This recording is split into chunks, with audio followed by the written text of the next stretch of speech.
Dobar večer vam svima, dragi sugrađani. Evo da počnemo sa otvaranjem, pa ćemo iza toga tamo na onu taracu malo na koktel. Družit ćemo se ovdje vrućenost. Klima nam se pokvarila, moramo sad to reći do sljedeći put. Dobrodošli na otvaranje izložbe Zenaide Bandur, slikarice koja je u dubrovačkom krugu umjetnika 20. stoljeća u našoj memoriji na neki način pobjegla, nestala. Ona je jedna od onih zaboravljenih umjetnica i umjetnika koji su naprosto poput onih koji su u sjeni velikog rodena stasali, imali malo korijenje i nisu ona velika stabla kojih se sjećamo, koju uključujemo u retrospektivu. Zato je ova izložba toliko važna, toliko nam je bila draga i zato smo željeli da traje 2 ljetna mjeseca. Ovdje u prostoru Galerije Đurić Masle Politika, dakle u mekanom trbuhu grada gdje mogu vidjeti svi naši sugrađani, gdje mogu vidjeti svi stranci koji dolaze u Dubrovnik. Ona je slikarica koja je stvarala samozatajno, koja je naprosto voljela to što je radila i to je radila kontinuirano, sve do svoje smrti 1946. godine. U njezinom opusu vidljive su varijacije i utjecaje različitih umjetnika, dakle onih umjetnika s kojima je surađivala, ali zanimljivo je da nalazimo i portrete osoba koji su također bili dio tih krugova, pa čak i neki koji danas poznamo kao originale ili likove iz literature, kao što je Vlaho Slijep, i tu je jedan njegov portret, odnosno 2. Ta umjetnica koja je bila među samoj jezgri osnivačima društva umjetnica, kulturološki nam je vrlo važna. Ona na neki način predstavlja ženu toga doba. Kroz nju možemo iščitati kakva je bila uloga jedne žene i k tome umjetnice u tom vremenu. Ova izložba koju su stvarno sjajno i istraživački i postavom donijele moje cijenjene kolegice, doktorice znanosti i kustosice Rozana Vojvoda i Sanja Žaja-Vrbica, plod je dugog postupka istraživanja i ulaženja u privatne zbirke. Znali smo nešto od Zenaide Bandur da postoji po gradu i u javnim zbirkama, kao što je recimo Moderna galerija u Zagrebu. Ali onda su kolegice otkrili još čitav niz drugih pojedinačnih dijela i zapravo složile tu slagalicu koja se evo proteže iz Dubrovnika do Splita i onda do Zagreba u nekoliko i javnih i privatnih kolekcija. I donijele su pred nas zapravo sve što poznajemo od rada Zenaide Bandur i ukoričeno je u ovu publikaciju. Ova je stvarno hvale vrijedan katalog koji donosi jedan zaista stručan utemeljen istraživački tekst koji je i o autorici i o njezinom vremenu. Pa sada bih zamolio Sanju Žaja-Vrbica, a onda Rozanu Vojvoda da vam približe rad Zenaide Bandur, nakon čega, što ćemo? Ćemo prvo koktel, pa se onda pojedinačno vraćati pogledati izložbu, ili pogledajte izložbu pa ćemo svi skupa na koktel, na ovu krasnu taracu tu ispred. Hvala vam lijepa.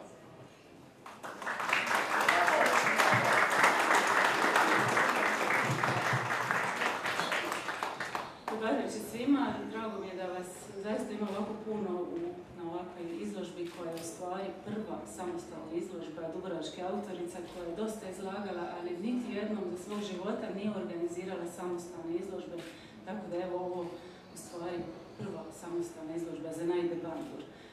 Na izložbi ćete vidjeti dijela koja u stvari pokrivaju čitav ta raspon od 40 godina njenog stvaralaštva i dolaze nam iz različitih zbirki, kao što ste mogli čuti, tako da zaista najtoplije zahvaljujem svim vlasnicima zbirki, privatnim licima koji su nas pustili u svoje domove i posudili za ovu izložbu svoja dijela na nekoliko mjeseci, kao što ste mogli čuti. I isto tako zahvalila bi se svom našem kolegi Viniciju Lupisu koji je zaista nam puno pomogao u organizaciji izložbe, prikupljanja dijela i pisao je u stvari jedan prvi opširniji tekst o autorici.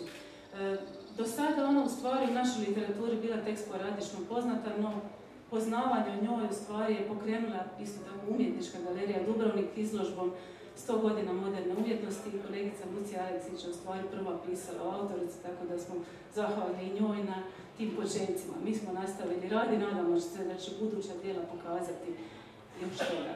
Dakle, ko je Zenaida Bandur? Rođena u 19. stoljeću, 1875. u Stonu, a školovala se kako je mogla kao ženska talentirana umjetnica u Dubrovniku.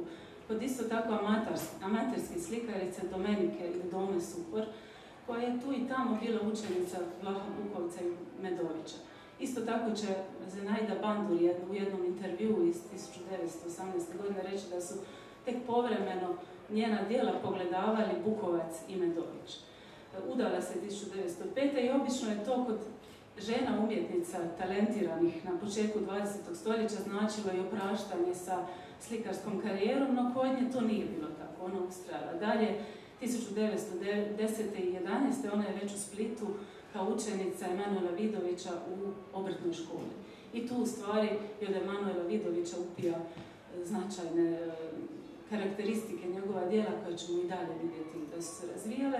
Živi u Dubrovniku do negdje 28. godine, onda odlazi u Zagreb i te iste godine postaje članica kluba likovnih umjetnica, dakle jednog udruženja koje je okupilo samo umjetnice, slikarice, kiparice i te godine su imale one svoju prvu izložbu u umjetničkom paviljonu i evo, zajedno s njima izlagala je na dosta izložbi i na jako puno, 20-ak tih skupnih izložbi, ali ovo je njena jedina samostalna do sada. Tako da, evo, radi se zaista jednoj interesantnoj umjetnici i uživali smo otkrivajući, radeći njena djela i dozvolite mi da zahvalim i članovima, dakle, zaposlenicima umjetničke galerije i mojim bivšim kolegama s kojima sam provela zaista ove sjajne radne dane, tako da, evo, sad ostavljam nešto za kolegicu Rozanu. Hvala.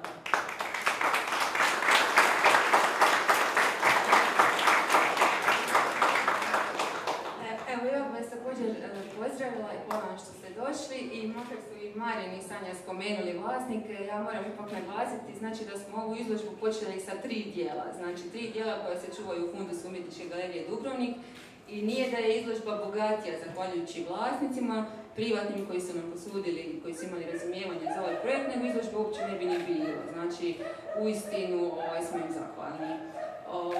Sada, mi smo tu, kao što je već spomenuto, uspjeli prikupiti djela u jednom velikom vremenskom rasponu, znači od 1900. kao najranije djelo do 1941. godine i isto tako raznoliko žanrski, znači tu su i portreti, tu su mrtve prirode, tu su radovi sa etnografskom tematikom, tu su i pejzaži i vedute. I ja bih zapravo istaknula da već sa tim radom iz 1900. godine, riječ je o jednom pastelu djevojčice u profilu, još uvijek ga Signira Ercegović još uvijek nije udata žena, udaje se 1905. godine, taj pastel uistinu pokazuje jedan jako velik slikarski talent. Znači, vidimo zapravo upravo gotovo formiranu slikaricu sa zapravo 8 dana prije svog 15. rođendana radi taj pastel. Tako da je to stvarno, evo kad gledamo samo taj pastel, u nekim boljim uvjetima, u nekom boljem kontekstu, iz neko malo dublje, veće školovanje, ko zna zapravo u kojem bi se smjeru ona još razvijala. Međutim, evo, ona je cijeli život zaljubljenica u slikarstvo i izjavila je sa tim zapravo citatom, mi završavamo uvodni tekst, znači, ja nisam baš od posla radim jer je to moja potreba. Dakle, najjednostavnije, najiskrenije, naprosto voli slikat. I zaista s tim samozatajnim, tihim radom, ona se nekako lagano stilski evoluira. Znači, to se najbolje možda može pratiti na seriji portreta, gdje recimo uvijek je lice u početcima onako dosta konvencionalno slikano pod velikim utjecajem Bukovca, a postupno se prema kasnim 30. godinama oslobađa ta njena slikarska faktura i isto možemo pratiti kod njenih mrtvih priroda do tih zapravo jako dobrih paprika, evo, koje tu možete vidjeti iz Fundusa umjetničke galerije Dubrovnik. Inače, ono što je još bilo, što bi istaknula kao nekako kuriozitet u njenom opusu, je to taj rad raznih varijanti. Znači, jedan motiv, ponavlja nekoliko puta i čak u katalozima izložbi pronalazimo recimo Dubrovački bazar varijanta. Znači ona to sasvim otvoreno govori i ona se igra tu i sa formatima. Tako da recimo evo za ovu spomenutu sliku Dubrovački bazar nalazimo jednu kritiku Iva Šrepela u kojem on govori kako je taj motiv naprosto premršav kako za tako veliki format, a slika koju smo našli, koja se čuva u fundusu Moderne galerije, je jako malog formata. Tako da znamo iz toga da je zapravo radila da se igrala, da je istraživala znači nekakav motiv koji je bio blizak u različitim varijantama, u različitim formatima. Što se tiče slika sa etnografskom motivikom, bira nekakve onako, mogli bi se reći gotovo filmske prizore, znači prizore nabijene značenjem. Recimo slika Iseljenikovo pismo predstavlja grupu ljudi okupljenu oko ognjišta gdje se čita pismo člana obitelji koji je emigrirao u potrazi za boljim životom. Zatim bira recimo prizore Ponikovskog kola, ukrcavanja morske soli. Znači negdje je i tu recimo dosta su ti likovi tipizirani, ali jako uspjeva prenijeti atmosferu, narativnost te scene koja zaokuplja pažnju.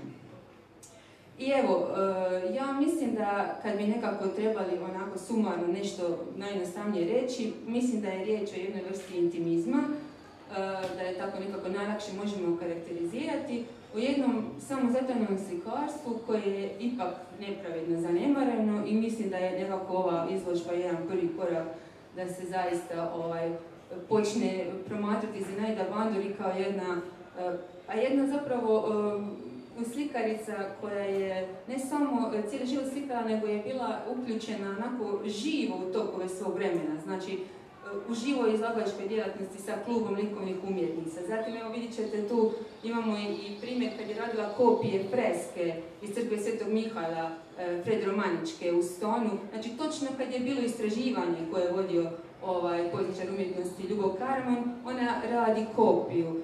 Radi lik Vlaha Slijepog 1903. godine prvi put, znači kad je cijeli Dubrovnik u toj predstavi Finociju koju je sam autor Ivo Vojnović postavio na pozornicu. Znači, jako je uključeno u te naprosto tokove svog vremena. Evo, neću više dužiti, hvala vam na pažnju, hvala što ste došli. Bravo.